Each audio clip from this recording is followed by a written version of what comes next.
Welcome back to my video series about how to build a sub 250 gram 3-inch freestyle drone for absolute beginners who have never built a drone before. This is a video series, so if this is the video you were looking for, then great. But if you just stumbled across this video, then feel free to watch it. But if it feels like you're coming in the middle, that's why. There is a playlist linked in the video description below that has all the videos in this series. And if you're not sure what the heck's going on here, then you should go back to video number 1 and hopefully it'll all make sense. A whole bunch of the content in the video that you're about to watch is borrowed from my previous build series where I built a 5-inch drone. I just couldn't bear to re-record hours and hours of content that was going to be exactly the same, except instead of me holding a 5-inch drone in my hand, I'd be holding a 3-inch drone. I'm going back through these videos, and anytime there is a content that is unique to the 3-inch drone that you're building right now, I'm going to record that and I'm going to edit it in. But if there's a whole bunch of this video where I'm talking and I'm holding a 5-inch drone instead of a 3-inch, don't let it confuse you. It still applies to what you're doing. In this video, we're going to be installing the 04 Lite air unit into the build. So if you're using the walk snail or analog video transmitter, there's no content in this video that you need to see, although you're still welcome to watch it if you want to see how the other side lives. I don't think I like the idea of metal screws and metal nuts touching the 04 air unit. There's a lot of electronics right here next to the screw holes. It doesn't give me a good feeling. I'm going to insert these silicone standoffs and notice that they are not symmetrical. One side's longer than the other. This is going to be the up side of the 04, right? The USB, the plug and everything is going to face up, and this is going to be the down side, and the down side is going to have the longer part of the silicone gummy. Now you might think that we're going to mount the 04 in the back of the frame, which is oftentimes where you mount the video transmitter, and that is where we're going to be putting the walk snail video transmitter, for example, but that's not how we're going to do it. And I have a little bit of an unfortunate thing to tell you, which is that I had you put the flight controller on, and the screws that I had you put the flight controller on with are long enough to hold the flight controller, but not the flight controller and the 03. So you're gonna have to swap those out, but that's just a consequence of not making the video 3 different times. And you're gonna want these 20mm M2 screws that come with the frame kit. And I'm just gonna run the existing screws out of there and replace them with the 20mm screws. Now that the screws are installed, the next thing to do is plug the 03 in to this plug here. I did that off camera. And then we're going to press it down onto the screws, or the 04, I said 03. Make sure that the camera is facing forward and the antenna is facing the back. And we'll just press that down. And I'm not going to screw it down yet because I don't like this wire is going to hang out here and get chopped, but it occurs to me that a standoff is going to go here, and this will tuck behind the standoff, so we'll be okay.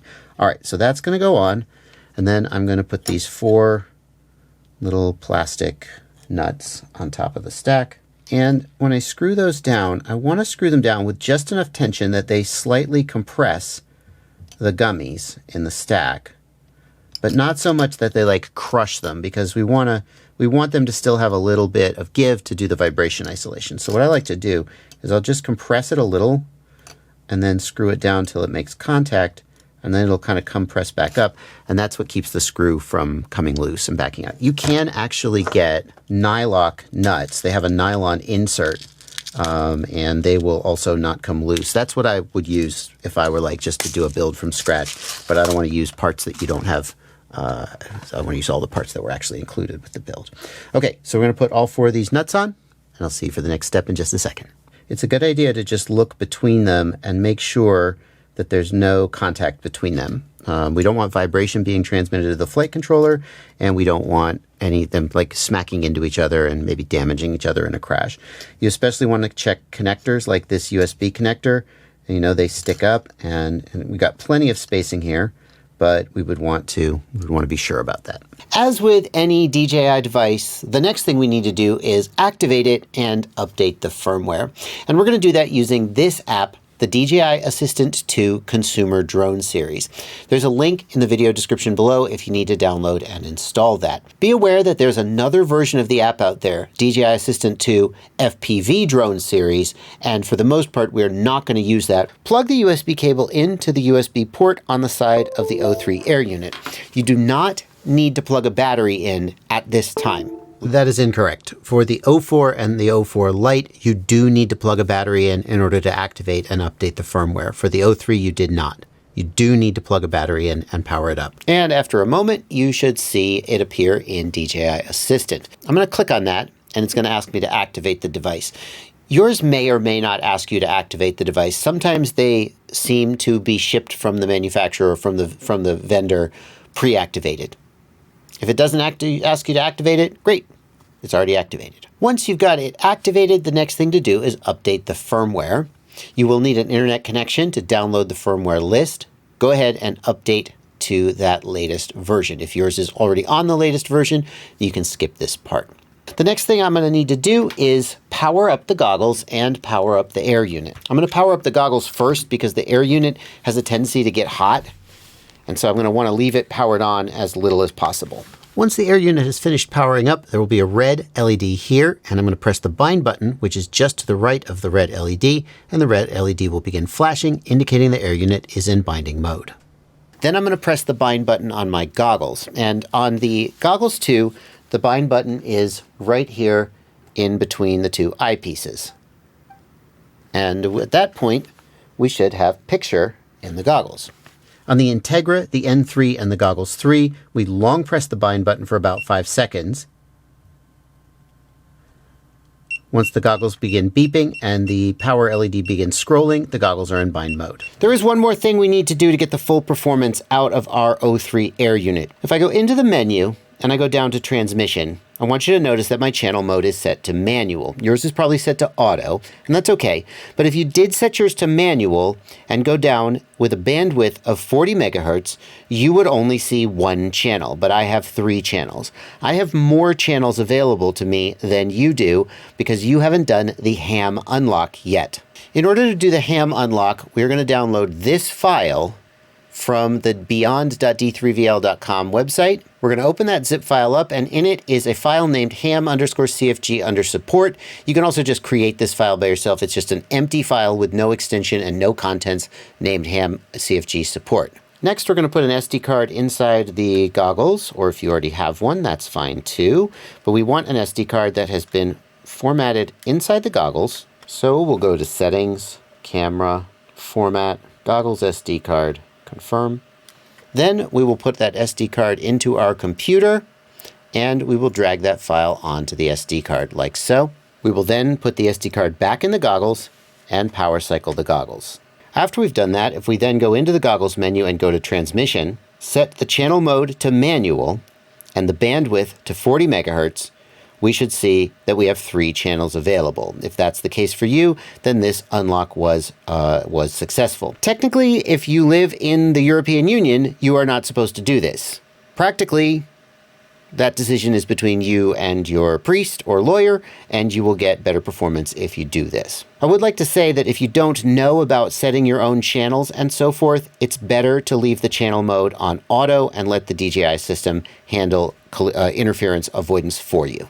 But you will still get better performance by doing the ham unlock, whichever decision you make. At this point, you certainly could go fly, but there's another piece of setup that I think is really, really important to do, and I wouldn't be doing my job if I didn't show it to you, and that is to set up the on-screen display. So the DJI O3 has the ability to talk to the flight controller and read information from the flight controller and then display it in the goggles. And that's really useful. Like, imagine driving your car, but you don't have a fuel gauge to tell you when the tank is going to be empty. Well, I actually know people whose car has a broken fuel gauge. And that's not the point. It's not good, is my point. You want to know stuff like that, and the on-screen display is how you know it. In order to set that up, I'm going to need to leave this air unit running for a bit, and since I don't want it to overheat, I'm just going to plug in this little USB fan, and you're going to hear that fan blowing, but you'll be okay. Let's plug USB into the flight controller, not the O3, the flight controller. And we'll start up Betaflight Configurator. Betaflight Configurator is the app that we're going to use to configure the flight controller. And if you've never installed it before, I have a separate video that will take you through all the steps of downloading and installing Betaflight Configurator. This is the kind of thing that is perfectly encapsulated in that video, and some people will have already done it and won't need me to explain it. So I'm not going to break it out separately and explain it here. I'm going to refer you to that video. It's linked in the video description below. So pause this video if you need to. Go watch that. Get Betaflight Configurator installed. If you got to get your drivers sorted out or any of that nonsense, it's all in that video. And then come back here and we'll both be looking at Betaflight Configurator and be ready to go. And I'm going to look up here in the upper right-hand corner of the screen, and I'm going to plug USB into my flight controller. And when I do that, this little pull down here should change to a new serial port. In my case, COM3 appeared. That's going to be our flight controller, and we're going to hit connect. Failed to open serial port. What? Oh, I know.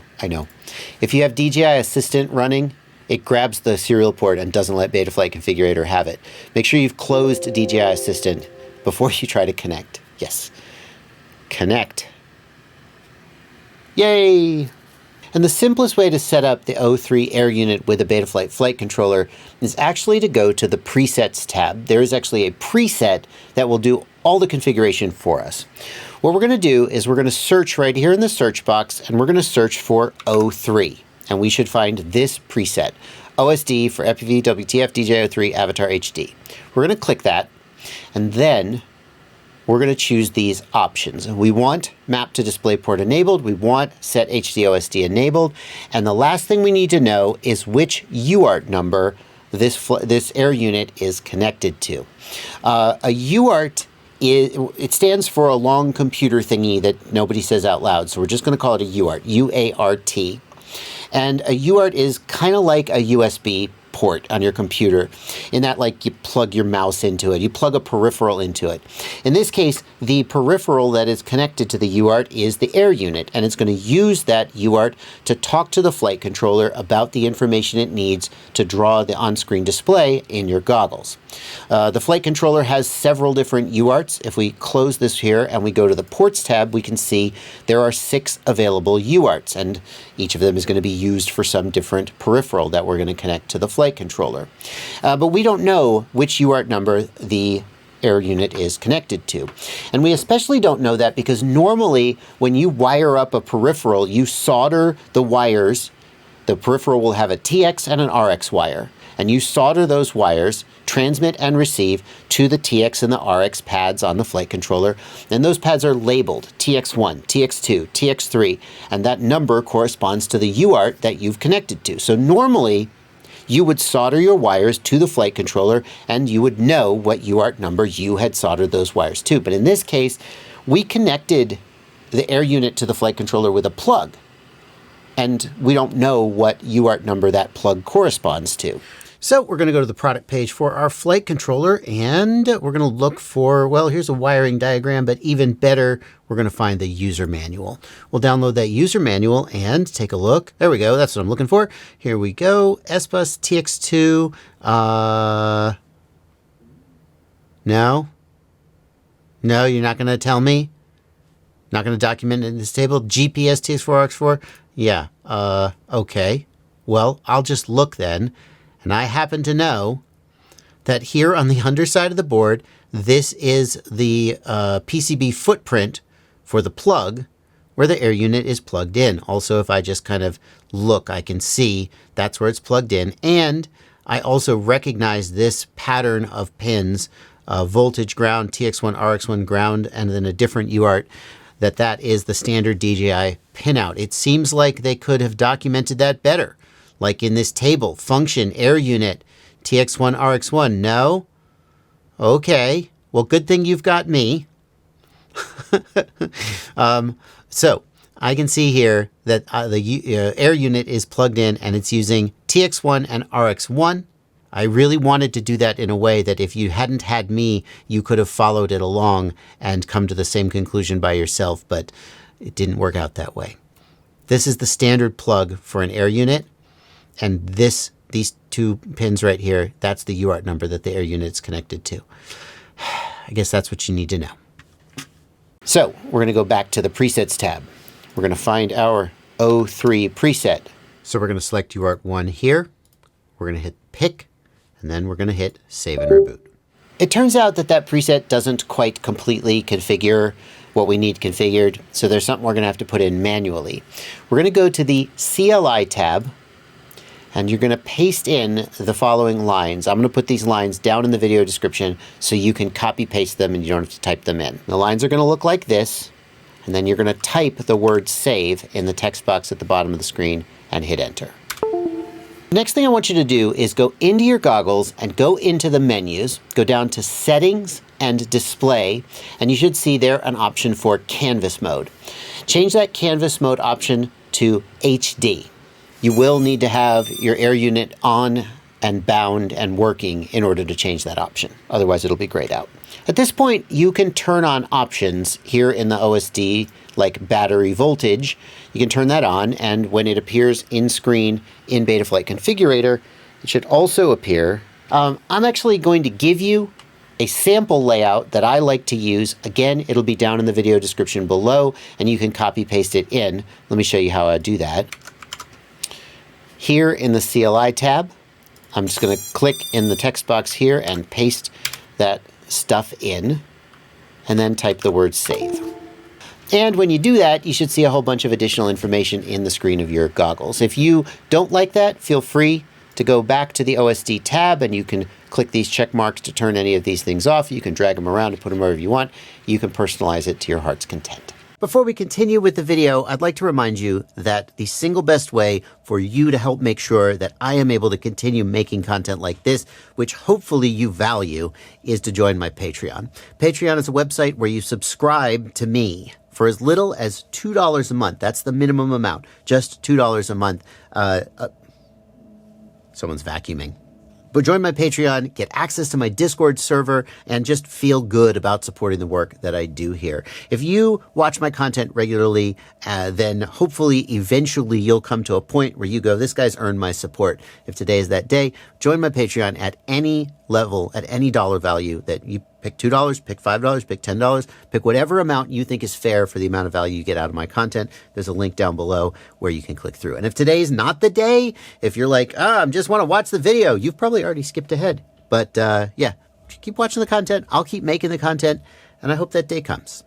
The 04 camera comes with this blue plastic protector on, and I think you're supposed to take it off. And then you put this piece on. It just snaps on. I don't know why they ship it that way. Yeah, you have to take it off, otherwise.